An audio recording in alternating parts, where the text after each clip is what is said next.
انسان جو ہوا، لیکن بعض دفعہ انتہائی گھریلو ماحول تلخ ہو جاتا، اور اس تلخی میں انسان غصے کی حالت میں بعض دفعہ وہ باتیں اپنی زبان سے کہتا ہے جو اس کو نہیں کہنی چاہیے۔ عورت بھی بعض دفعہ وہ بات کہتی ہے جو اس کو نہیں کہنی چاہیے، لیکن فطرتاً غصے، تیزی اور طبیعت کے اندر انگیخت کی وجہ سے یہ باتیں ہو جاتی۔ قسمیں، اس لیے اللہ رب العالمین نے فرمایا کہ خیال کرو تم اللہ کو اپنی قسموں کا نشانہ نہ بناؤ، اور بالخصوص ایسی قسمیں کہ جن میں تم نیکی، تقوی اور اصلاح بین الناس سے اجتناب کرتے ہو۔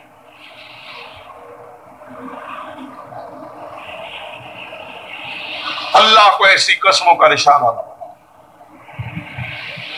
مثلا بعض دفعہ جاہل لوگ، جلد باز لوگ، بےہودہ لوگ بیوی سے لڑتے ہیں تو وہ کہتے ہیں تو خدا کی قسم میرے لیے ایسے جیسے میری ماں ہے بہن۔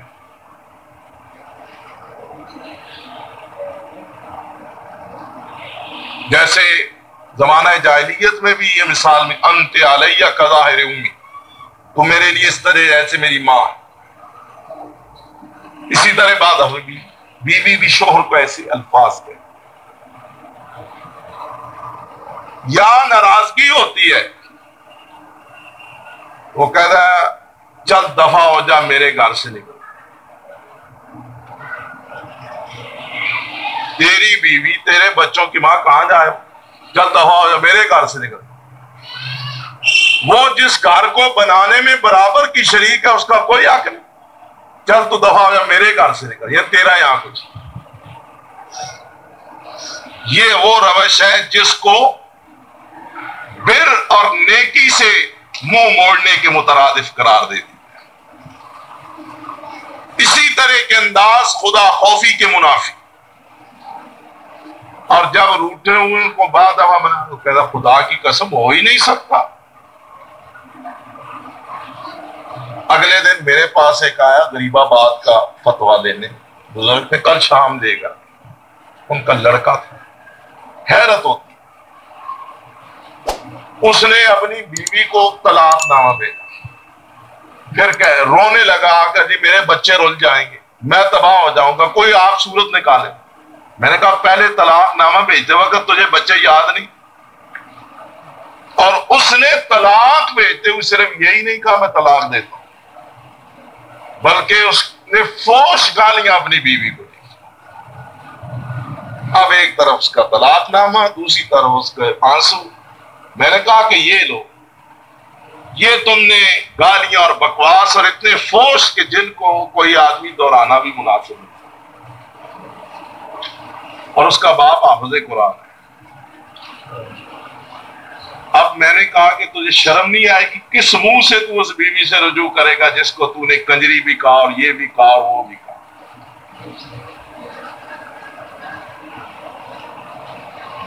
لیکن اب مجبور ہے۔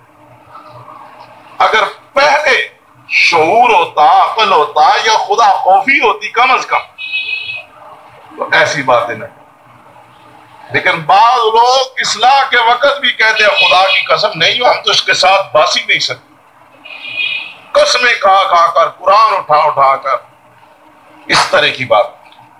یہ وہ باتیں جن سے اللہ نے روکا، فرمایا لا تجعلوا اللہ عرضۃ، اللہ کو تم نشانہ نہ بناؤ لایمانکم، اپنی قسموں کے۔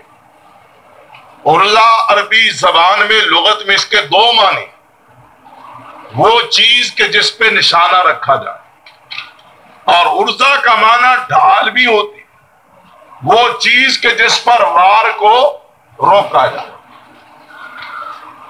اور آپ غور کریں تو ڈال ہی وہ چیز ہے کہ جس پر وار کو روکا جاتا ہے، یعنی وار کا نشانہ وہ برداشت کرے۔ فرمایا تم اپنی قسموں میں اللہ کو ڈھال یا نشانہ نہ بناؤ کہ تم نیکی، تقوی اور اصلاح بین الناس نہ کرو۔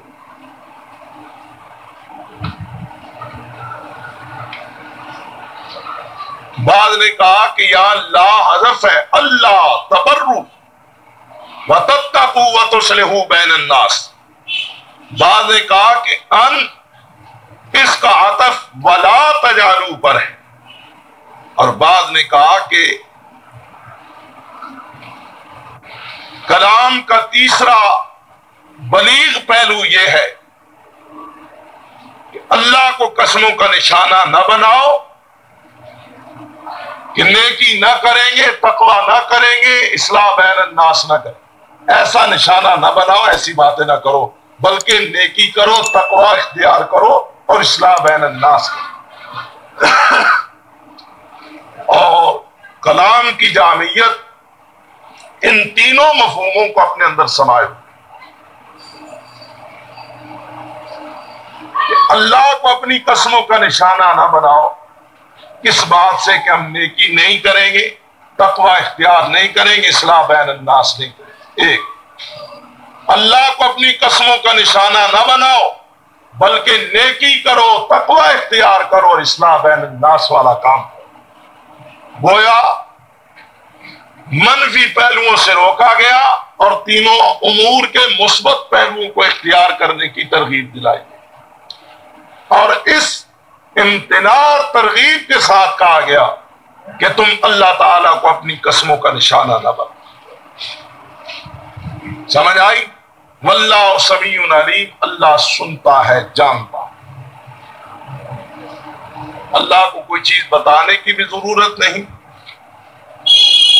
اطلاع دینے کی بھی کوئی ضرورت نہیں، جو تم کرتے ہو، کہتے ہو، سوچتے ہو، وہ سب کو جانتا بھی ہے، سنتا بھی۔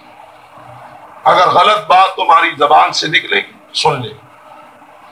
اگر غلط ارادے تمہارے دل میں ہو کر تمہارے عمل کی ترجمانی کریں گے، دلوں کے حال بھی جانتے ہیں۔ لہذا اللہ سے ڈر کر ظاہر اور باطن کو صاف رکھیں۔ لا یؤاخذکم اللہ باللغو فی ایمانکم، اللہ تمہاری قسموں میں جو لغو ہے ان پر مواخذہ نہیں کرتا۔ لا یعنی بے معنی قسم،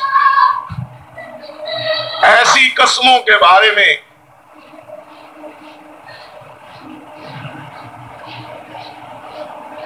یمین انعقاد اس کا تو یہ ہے کہ کفارہ ہے، کفارہ نہیں ادا کرے گا آدمی گناہ گار، لیکن لغو قسموں میں کوئی کفارہ نہیں۔ لیکن یہ معنی نہیں ہے کہ کفارہ نہیں ہے تو اب آدمی قسمیں اٹھاتا پھرے، بلکہ یہ گناہ کبیرہ ہے اور بعض دفعہ یہ انسان کو داخل کفر کر دیتا۔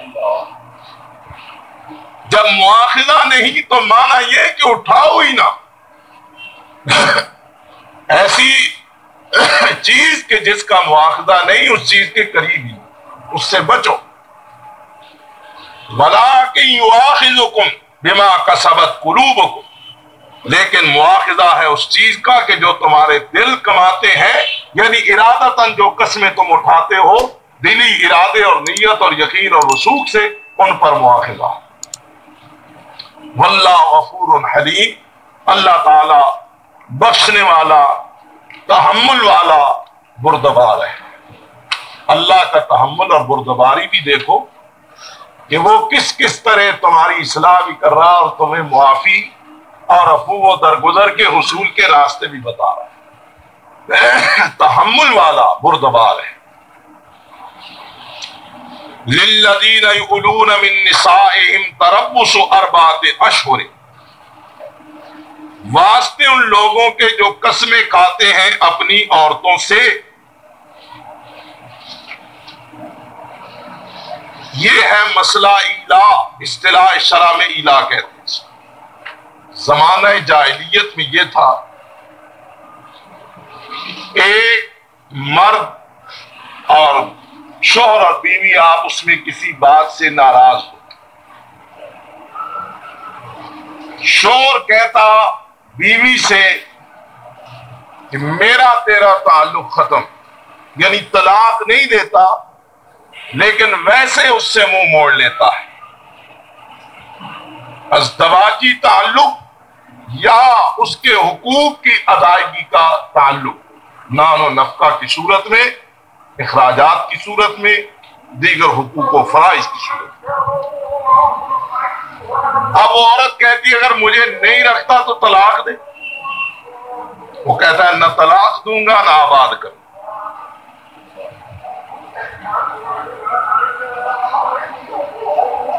خدا کی قسم میرا تیرے ساتھ کوئی تعلق نہیں۔ یاد رکھیں طلاق تبھی واقع ہوتی ہے کہ جب آدمی لفظ طلاق کا استعمال کرے، کنائے اور استعارے میں کہنا کہ میرا تیرا کوئی تعلق نہیں، الگ یا جا موت کر، یہ جو کچھ اس طرح طلاق واقع نہیں ہو۔ طلاق تبھی واقع ہوگی کہ جب وہ لفظ طلاق استعمال کرے۔ آپ دیکھیں اس سے بڑا لفظ تو کوئی نہیں ہو سکتا نا کہ کوئی شخص اپنی بیوی کو یہ کہے کہ تم میرے لیے میری ماں کی طرح۔ اس کو بھی شریعت نے زہار کہا ہے، طلاق نہیں کہا، اس لیے کہ طلاق کوئی اتنی سستی یا آسان بات نہیں ہے۔ فرمایا حلال چیزوں میں اللہ کے نزدیک انتہائی ناپسندیدہ اگر کوئی چیز ہے تو طلاق ہے۔ فرمایا جو عورت بلا وجہ اپنے شوہر سے طلاق طلب کرے، اللہ پاک اس کو جنت کی خوشبو بھی نصیب نہیں کرے۔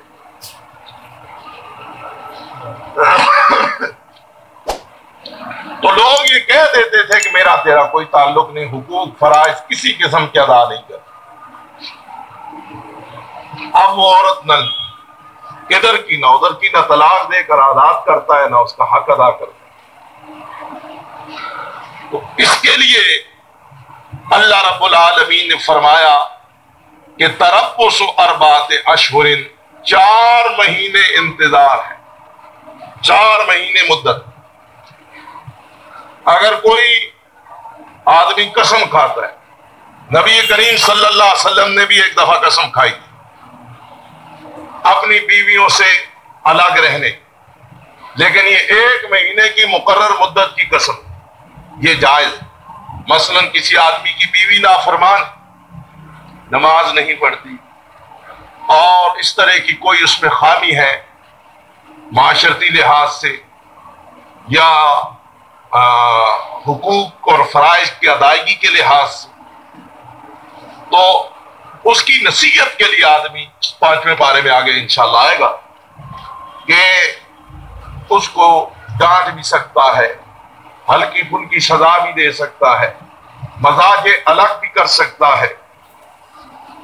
2 مہینہ، 2 مہینے، 3 مہینے، حد سے حد 4 مہینے، اس سے زیادہ۔ اگر اس دوران مثلاً ایک آدمی کہتا ہے مہینہ بیوی سے کہتا ہے میں تیرے کے، لیکن وہ پہلے کری تو اس کو قسم کا کفارہ ادا کرنا ہوگا، نہیں تو مہینہ پورا کر کے رجوع کر سکتا ہے۔ اسی طرح 2، 3، 4 مہینے حد سے حد تک، ایلا کی انتہائی مدت 4 مہینے، اس سے زیادہ کوئی شخص، کوئی مرد بھی یہ نہیں ہے کہ ایک آدمی یہ کہتا ہے کہ میرے ہاتھ میں اختیار ہے، جب تک میں چاہوں لٹکائے رکھوں، جیسے لوگ کہتے ہیں کہ نہ طلاق دیں گے نہ بسائیں گے، جاؤ عدالت کھلی۔ وہ شریعت کی بغاوت کرتے ہیں ایسے لوگ کہتے ہیں۔ آگے انشاءاللہ کل ہم سبق میں پڑھیں گے الطلاق مرتان فامساک بمعروف و تسریح باحسان، فرمایا 2 طلاقیں دے کر پھر بھی مت لٹکاؤ، پھر یا احسان سے رخصت کر دو یا اچھے طریقے سے آباد کر دو۔ انشاءاللہ تفصیل کل آئے۔ مدعا یہ ہے کہ زمانہ جاہلیت کی اس خود سری کا توڑ کیا گیا کہ کوئی مرد یہ نہ کہے کہ میں چاہوں تو طلاق دوں، نہ چاہوں تو یہ لٹکی رہے گی۔ فرمایا نہیں، 4 مہینے تک اس آدمی کو اختیار ہے کہ وہ یا رجوع کر لے یا 4 مہینے کی مدت حد سے حد ناراضگی، یوں کہہ لے کہ میاں اور بیوی کی ناراضگی کی حد سے حد مدت 4 مہینے، یا صلح کر لیں یا پھر اس کے بعد اس کو طلاق دے کے آزاد کر لیں، یہ نہیں کہ لٹکائے رکھیں۔ تو یہ ہے ان دونوں آیات میں مسئلہ۔ للذین یؤلون من نسائہم، واسطے لوگوں کے جو الا کرتے ہیں یعنی قسم کھاتے ہیں، من نسائہم اپنی عورتوں سے، تربص اربعۃ اشہر 4 مہینے انتظار کرنا ہے۔ فإن فاؤوا، بس اگر وہ پلٹ آئیں پھر آئیں رجوع کر لیں صلح صفائی کر لیں، فإن اللہ غفور رحیم، اللہ بخشنے والا مہربان ہے، اللہ ان کو معاف کر دے گا، وہ صلح صفائی کر کے اپنا گھر آباد کر۔ لیکن اگر صلح صفائی یا پلٹنے رجوع کا کوئی چانس نہیں یا ارادہ نہیں یا خیال نہیں یا حالات نہیں، وَإِنْ عَزَمُوا الطَّلَاقَ، اگر طلاق کا ارادہ ہے تو ٹھیک ہے طلاق دے دیں۔ اب مسئلہ ایک یہ درمیان میں پیدا ہوتا ہے کہ یہ تو کہا کہ 4 مہینے انتظار کرو اس کے بعد صلح کرو یا پھر طلاق دے دو، لیکن اگر کوئی شخص ایسے نہیں کرتا، نہ صلح کرتا ہے نہ طلاق دیتا، کہتا ہے میری مرضی، جس طرح بعض لوگوں میری مرضی، تو پھر اس وقت اسلام اس عورت کو یہ حق دیتا ہے کہ وہ قاضی کی طرف رجوع کرے یا مسلمانوں کے پنچایت کی طرف رجوع کرے یا عدالت کی طرف رجوع کرے، اور اس صورت میں اپنا کیس پیش کرے کہ یہ شخص 4 مہینے شرعی طور پر مجھ سے الگ اب نہ بساتا ہے نہ طلاق دیتا ہے، تو عدالت قاضی اس مرد اور عورت کے درمیان تفریق کر سکتا ہے۔ اس کو اصطلاح شرع میں خلا کہتے ہیں۔ تو یہاں ایلا سے متعلق مسئلہ ہے کہ ایلا کے معاملے میں تم 4 مہینے سے زیادہ کا حق استعمال نہیں کر سکتے، 4 مہینے انتہائی مدت ہے، یا رجوع کر لو یا پھر اس کے بعد صلح صفائی اگر نہیں ہو سکتی تو طلاق دے دو۔ بے شک اللہ تعالیٰ تمہارے معاملات میں سنتا بھی ہے، جانتا بھی ہے کہ کون صحیح ہے کون غلط ہے، کون ظلم کرتا ہے کون انصاف کرتا ہے، لیکن ایسے نہیں ہے کہ کسی مرد کو کلی طور پہ اختیار دے دیا جائے کہ وہ عورت کی زندگی کو برباد کر کے رکھ دے، نہ آباد کرے نہ طلاق دے۔ اس طرح مفاسد کے بڑھنے کا خطرہ ہے، لہذا اللہ تعالیٰ نے انتہائی مدت مقرر کر کے اس کے بعد یا اصلاح یا طلاق دونوں میں سے ایک چیز کو اختیار کرنے کا پابند کر دیا۔ سمجھ آئی؟ وَلَا تَجْعَلُوا اللَّهَ، اور نہ تم بناؤ اللہ کو عُرْضَةً نشانہ لِأَيْمَانِكُمْ واسطے اپنی قسموں کے، ان تبروا یہ کہ تم نیکی کرو، وتتقوا اور پرہیزگاری اختیار کرو، وتصلحوا بین الناس اور اصلاح کرو درمیان لوگوں کے، واللہ اور اللہ تعالیٰ سمیع علیم سننے والا جاننے والا ہے۔ لا یؤاخذکم اللہ، نہیں مواخذہ کرتا اللہ تمہارا، باللغو ساتھ لغو کے، لا یعنی بے معنی بےہودہ کے، فی ایمانکم بھی تمہاری قسموں کے، ولیکن یؤاخذکم اور لیکن مواخذہ کرتا ہے تمہارا، بما کسبت قلوبکم ساتھ اس چیز کے کہ جو کماتے ہیں دل تمہارے، واللہ اور اللہ تعالیٰ غفور بخشنے والا، حلیم تحمل والا ہے۔ للذین واسل لوگوں کے، یؤلون من نسائہم جو قسم کھاتے ہیں یعنی لا کرتے ہیں اپنی عورتوں سے، تربص 4 اشہر انتظار کرنا ہے 4 مہینے تک، فإن فاؤوا پس اگر وہ پلٹ آئیں رجوع کر لیں، فإن اللہ غفور رحیم پس بے شک اللہ بخشنے والا مہربان ہے، وإن عزموا الطلاق اور اگر طلاق کا ارادہ کر لیں، فإن اللہ سمیع علیم پس بے شک اللہ سننے والا جاننے والا ہے۔ اخلاقی مفاسد، شرابی آدمی ہوش و حواس کھو بیٹھتا، اسے کوئی نہیں احساس ہوتا کہ میں کیا کہہ رہا ہوں، بیٹی سے مخاطب ہوں یا بیوی سے مخاطب، جب وہ نشے میں ہوتا ہے تو ایسی۔ شرابی آدمی غیرت، شرم و حیا ان چیزوں سے عاری ہو جاتا ہے۔ شرابی آدمی آہستہ آہستہ اس کی عقل جو ہے وہ کثرت نشہ کی وجہ سے مفقود ہو جاتی ہے۔ شرابی آدمی کا چہرہ بالآخر بگڑ جاتا ہے۔ شرابی آدمی فساد کا سبب بنتا ہے، جیسے اللہ نے بھی کہا انما یرید الشیطان ان یوقع بینکم العداوۃ والبغضاء فی الخمر والمیسر، شراب کی وجہ سے وہ کوئی راز نہیں رکھ سکتا۔ شاید آپ کو علم ہو کہ یورپ میں کسی مجرم کو اس کے جرم کے اگلوانے کے لیے جدید تکنیک کو اختیار کیا جاتا ہے۔ اس میں سے ایک تکنیک یہ بھی ہے کہ اس کو خوب رجا کے شراب پلائی جاتی، پھر اوپر سے جناب اس کی چھتر بازی، اب جناب جب لگتی ہے ادھر نشہ ہوتا ہے، جو راز ہوتا ہے وہ کر دیتا ہے، اسے نہیں پتا میں کیا کہہ رہا، عقل پہ پردہ پڑا، جو اس کے دل میں آیا اس نے کہہ دیا۔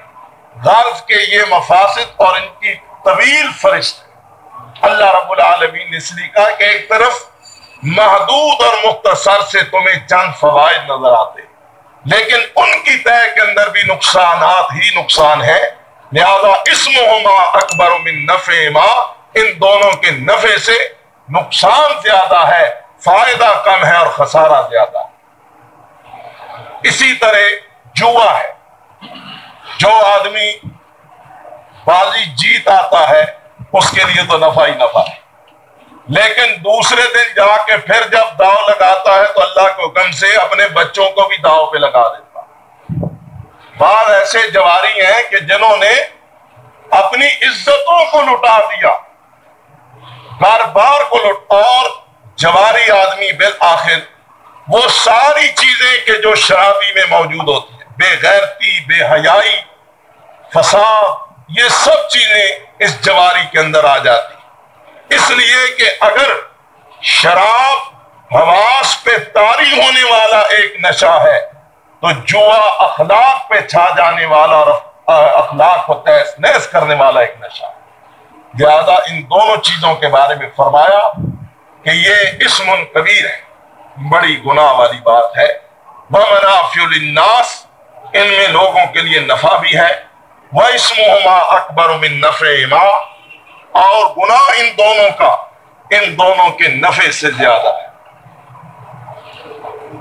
اب بات کافی حد تک واضح ہے اس پہلے حکم میں کہ جس چیز میں تمہارے لیے فائدہ بظاہر کم ہو لیکن اس کے برعکس نقصان ہی نقصان ہو، لہذا جواب تمہیں یہی دیا جاتا ہے کہ ایسی چیزوں سے عقل مند آدمی، کسی آدمی کو کہا جائے کہ میاں یہ کام کرو لیکن نفع کم ہے اور نقصان زیادہ ہے، تو اس طرف جائے گا، وہ کہے گا نہیں جی نہیں، مجھے کیا نفع ہے، نقصان بھی۔ وَيَسْأَلُونَكَ مَاذَا يُنْفِقُونَ، دوسرا سوال کرتے ہیں آپ سے، ماذا ينفقون، کیا وہ خرچ کریں؟ یہی سوال پہلے بھی ہوا 4 آیتیں قبل، وہاں بتا دیا کہ والدین سے، قرابت داروں سے، یتامہ سے، مساکین سے، مسافروں سے حسن سلوک کرو، اور یہاں تم اپنا مال خرچ کر سکتے۔ اور یہ بات اچھی طرح ذہن میں رکھیں، میں نے اس دن بھی عرض کیا کہ ان آیات سے صدقات نافلہ مراد ہے۔ سوال کرتے ہیں آپ سے کیا خرچ کریں؟ قُلِ الْعَفْوَ، کہہ دیجئے جو کچھ اپنی ضرورت سے بچے۔ پہلے اپنی ضروریات، یہ بھی اسی سوال کے سلسلے کی کڑی ہے۔ والدین پر بھی خرچ کیا، اقربا پر بھی، یتامہ، مساکین، مسافر، لیکن ابھی خرچ کرنے کی اور بھی تمنا ہے اور بھی خواہش۔ فرمایا ان کو کہیے جو زائد از ضرورت ہے اسے خرچ کر سکتے ہو۔ پہلے تم اپنے بچوں کی یا جن کی تم پر ذمہ داریاں ہیں ان کو پورا کرو، اور ان کو پورا کرنے کے بعد جو کچھ تمہارے پاس بچتا ہے، جو تمہاری ضرورت سے زائد ہے، اس کو خرچ کرنے کی تمہیں اجازت دی جاتی۔ سمجھ آئی؟ لیکن یہ جب اس طرح کی کوئی بات ہے نا تو وہ ان تمام شرعی حدود کی پاسداری کرتے ہوئے شرعی احکامات جو اللہ کی طرف سے حدود متعین ہے ان حدود میں قطعاً کوئی رد و بدل نہیں ہوگا، وہ حدود اپنے مقام پر قائم، ان حدود کے علاوہ زائد الاحکامات جو بات ہے وہ اس زمرے اور ضمن میں آتی۔ فرمایا جو تمہاری ضرورت سے بچے، بعض نے اس سے مراد یہ لیا کہ عام کھانے پینے کی اشیاء، کہ جو تمہاری ضرورت پوری ہوتی ہے کر لو، باقی ضائع نہ کرو، کسی کو دے دو۔ ایک تو یہ ہے، ایک یہ کہ تم اپنے کل نیک اور حلال کمائے ہوئے مال میں سے اپنی ضروریات پہلے پوری کرو اور اس کے بعد تم اللہ کے راستے میں زائد اب ضرورت چیز خرچ کر سکتے قل العفو کہہ کر کا زائد الضرورت، بس بار بار پوچھتے ہو کیا خرچ کریں، کہہ دیا ہے والدین پہ، اقربا پہ، یتامہ پہ، مساکین پہ، لیکن اب اگر پھر پوچھا تو ٹھیک ہے جو تمہاری ضرورت سے زائد ہے اسے تم خرچ کر سکتے ہو، تمہیں اجازت ہے، لیکن تم اس کے پابند نہیں۔ كذلك يبين الله لكم الآيات لعلكم تتفكرون فی الدنیا والآخرہ، اسی طرح اللہ اپنی آیتوں کو تمہارے لیے بیان کرتا ہے تاکہ تم دنیا و آخرت کے جملہ معاملات میں اللہ کی آیات پر غور و فکر کرو، یعنی اپنی دنیا اور آخرت دونوں کو سامنے رکھو اور اللہ کی آیات پر غور کرو۔ سبحان اللہ، کتنی جامعیت ہے۔ لعلکم تتفکرون فی الدنیا والآخرہ، یہ دنیا سے لا تعلقی، اور بعض ایک آدمی کہے جی کہ میرا دنیا سے کوئی تعلق نہیں، میرا منہ مڑ گیا، میرا دل بھر گیا، میں بس اب آخرت کے لیے میں اب چلا کروں گا، میں اب مسجد میں یہ غلط، دین اس چیز کا نام نہیں۔ لا رہبانیت فی الاسلام، یہ رہبانیت ہے، یہ اسلام یہ کہتا ہے کہ دین اور دنیا دونوں کو ساتھ ساتھ لے کے چلو۔ لطف یہ ہے، رات بھی میں نے کوئی دوست سوال پوچھ رہے تو میں نے عرض کیا کہ ایک آدمی مسجد میں مثلا میں بیٹھا، نماز پڑھا دی، سبق پڑھا دیا، نیند آئی، سو گیا، اٹھا تو کسی نے کہا مولوی جی یہ لیں دوپہر کا وقت آپ کا کھانا میرے گھر لگا ہوا ہے، کھانا کھا لیا، کھانا کھا لیا، زور پڑھا دی، بچوں کو پڑھا دی، اثر پڑھا دی، مسئلے مسائل شام کا کھا لیا، ٹھیک ہے۔ لیکن ایک وہ آدمی ہے جو نماز پڑھ کے بازار میں جاتا ہے، ٹھیک ہے، اس کے سامنے دولت بھی، چمک دمک بھی ہے، حرام کی راہیں بھی کھلی، لیکن وہ کہتا ہے نہیں میرا اللہ ناراض ہوتا ہے۔ وہ اس چمک دمک کو چھوڑ کر، دولت کو چھوڑ کر، حرام راستوں کو چھوڑ کر اس کی کوشش ہے محنت کروں، مشقت کروں، دماغ لڑاؤں، ہاتھ پاؤں چلاؤں، میں حلال رزق کما کے لے جاؤں، اور لے کے آتا ہے، اپنے بچوں کو بھی کھلاتا ہے، اپنے گھر والوں کو بھی، اپنے والدین کو بھی، کچھ اڑوس پڑوس کا حق بھی ادا کرتا ہے، پھر نماز بھی پڑھتا ہے۔ میں یہ کہتا ہوں کہ مجھ مسجد سے بیٹھنے والے کے مقابلے میں وہ آدمی اللہ کے نزدیک کئی گنا بہتر، اس لیے کہ اس نے صرف دین نہیں بلکہ ساتھ ساتھ دنیا میں بھی اللہ کی رضا کو ملحوظ رکھا ہے۔ یاد رکھیں جس طرح نماز عبادت فرض ہے، اسی طرح رزق حلال کما کے کھانا بھی فرض بلکہ ایک مقام پر دنیا کو اولیت حاصل ہو جاتی ہے، اور جہاں بھی دیکھیں آپ نے دنیا ناپائیدار ہے، آخرت پائیدار ہے، دنیا فانی ہے، آخرت غیر فانی ہے، لیکن اللہ نے ہمیشہ دنیا کو پہلے رکھا، کیونکہ ہمارا واسطہ آخرت سے پڑے گا تو پڑے گا، اب دنیا سے پڑا ہوگا، اس لیے اللہ نے دنیا کو پہلے رکھا۔ رسولوں کو خطاب کیا، یا ایھا الرسول کلوا من الطیبات واعملوا صالحا، اے رسولو کلوا من الطیبات، پہلے حکم ہوا کہ رزق حلال کھاؤ، پاک کھاؤ، واعملوا صالحا، اس کے بعد اعمال صالحہ کرو۔ تو یہ پہلی چیز ہے، مقدم چیز، اور جیسے پیچھے بھی ہم نے پڑھا کہ سعادت مند لوگ وہی ہیں جو رب سے دنیا اور آخرت دونوں کی بلائی. فرمایا تم غور و فکر کرو، دنیا اور آخرت دونوں کو سامنے رکھ، اس طرح کے معاملات اختیار کرو کہ تمہاری دنیا بھی بہتر ہو اور تمہاری آخرت بھی بہتر ہو. تمہیں دنیا کے اندر بھی عزت اور حقیقی وقار ملے اور آخرت کے اندر بھی تمہیں نجات اور سرخروئی اور حقیقی عزت مل سکے. گویا اللہ کی آیتیں دنیا اور آخرت دونوں میں تمہارے لیے رہنمائی کر. تم اللہ کی ان آیات کو غور و فکر کے ساتھ دنیا و آخرت دونوں کو سامنے رکھ کے ان پر غور و فکر.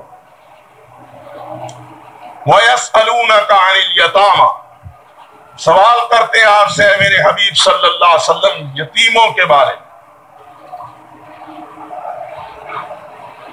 یتیم بچوں کے ساتھ زمانہ جاہلیت میں ملا جلا سلوک ہوتا تھا. بعض لوگ اچھے بھی تھے، وہ یتیموں کے ساتھ اچھا سلوک کرتے، چھوٹے بچوں کے مال کی حفاظت کرتے، ان پر شفقت کرتے تاکہ ان کو والدین کی کمی کا احساس. ایسے لوگ. لیکن اکثر لوگ ایسے کہ جو بھتیجا بانجا کوئی ایسا بچہ یتیم جس کا کوئی آگے پیچھے والی وارث نہ ہو تو اسے جناب ہاتھ سے پکڑتے، میرا بیٹا، سر پہ ہاتھ میں قریب بٹھاتے، 2-4 دن کھلایا پلایا، جو اس کا مال ہوا وہ تھے آیا قابو کیا اور کہا جا مزدوری کرو کھا. سمجھ آئی نہیں آئی؟ یہ سلوک بکثرت. اللہ پاک نے مسلمانوں کو فرمایا لا تقربوا مال الیتیم، یتیم کے مال کی قریب نہ جاؤ. دوسرا حکم آیا ان الذین یاکلون اموال الیتامی ظلما انما یاکلون فی بطونہم نارا وسیصلون سعیرا. وہ لوگ جو یتیموں کا مال کھاتے ہیں ظلم سے، وہ بد نصیب اپنے پیٹوں میں جہنم کی آگ بھرتے. اللہ پاک ایسے لوگوں کو دوزخ میں ڈالے گا.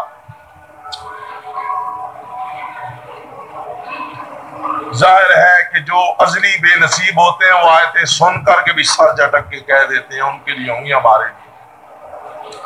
لیکن جو فکر مند لوگ ہوتے ہیں جن کو اپنی آخرت کی اللہ کی خوشنودی کی فکر ہوتی ہے، بہرحال وہ اپنا وتیرہ بدلتے ہیں، اپنے رویے کو مصلحانہ نگاہ سے دیکھ کے اپنی اصلاح کرتے ہیں اور اپنی آخرت کو بگڑنے سے بچاتے ہیں. تو ایسے لوگوں نے سوال کیا یا رسول اللہ صلی اللہ علیہ وسلم، ہم نیک نیتی سے یتیموں کی پرورش کرتے ہیں، ہم میں سے جو غریب لوگ ہیں وہ صرف ان کا مال اپنے مال میں ملا کے ان کو کھلاتے ہیں. نیت یہی ہوتی ہے کہ ہم اگر کھلا نہیں سکتے تو ان کا کھائیں، انہی کا مال انہی پہ لگاتے. لیکن ظاہر ہے کہ اکٹھا رہنے میں اکٹھا کھانا پکتا ہے، ضروریات زندگی کی چیزیں خریدی جاتی ہیں، بعض دفعہ وہ ہماری چیز استعمال کر لیتے ہیں، ہم ان کی چیز استعمال کر لیتے ہیں. تو اس طرح اختلاط سے اکٹھے رہنے سے ہمیں خوف پیدا ہو گیا، لہذا ہم نے ان کا ہر معاملے میں الگ حساب کتاب رکھا ہے. کھانے میں، پینے میں، پہننے میں، ضروریات زندگی چھوٹی سی چھوٹی چیز میں احتیاط کی. لیکن اے اللہ کے رسول، اس میں ہمیں بڑی دقت اور بڑی مشقت اٹھانی پڑے. ہم جتنا بھی احتیاط کریں احتیاط ممکن بھی نہیں اور احتیاط کی وجہ سے ہم مشقت میں پڑے. چنانچہ ایسے ہی لوگوں نے سوال کیا تو اس سوال کے جواب میں اللہ نے فرمایا اے میرے حبیب، یہ لوگ پوچھتے ہیں یتیموں کے بارے میں تو ان سے کہیے کہ یتیموں کے ساتھ خیر خواہی تمہارے لیے بہتر ہے. جتنی خیر خواہی، بھلائی، اصلاح ان کے لیے کر سکتے ہو کرو. کیونکہ یتیم کا معاشرے پر بڑا حق ہے. کاش یہ معاشرہ سمجھ لے. اللہ کے رسول صلی اللہ تعالی علیہ وسلم کا ارشاد ہے بہترین گھر وہ گھر ہے جس گھر میں کوئی یتیم کی پرورش ہو رہی ہو اور اس گھر میں یتیم سے اس نے سلوک ہو رہا. اور بدترین گھر وہ ہے جس گھر میں کوئی یتیم بچہ اور اس کے ساتھ بدسلوکی ہو رہی. ہمارا یتیم اور کچھ نہیں کر سکتے. دلی شفقت کے ساتھ خلوص کے ساتھ کسی یتیم کے سر پہ شفقت بھرا ہاتھ رکھ دو, تمہارے ہاتھ کے نیچے اس یتیم بچے کے سر کے جتنے بال آئیں گے اللہ اتنے تمہارے گناہوں کو معاف کر. اور اللہ نے اپنے حبیب کو بھی کہا الم یجدک یتیما فآوی, اے میرے حبیب ہم نے آپ کو یتیم پایا, لہذا اما الیتیم فلا تقہر, آپ یتیم کے ساتھ درشتگی سختی والا رویہ نہ کریں بلکہ نرمی محبت رافت اور شفقت کا سلوک. اور ایک دفعہ آپ نے برسر ممبر فرمایا انا وکافل الیتیم کہاتین یوم القیامہ, میں اور یتیم کا کفیل قیامت کے دن اس طرح ہوں گے جس طرح یہ دو انگلیاں آپس میں جڑی اور ملی ہوئی اکٹھی, اس طرح یتیم کا کفیل اور میں اکٹھے ہوں.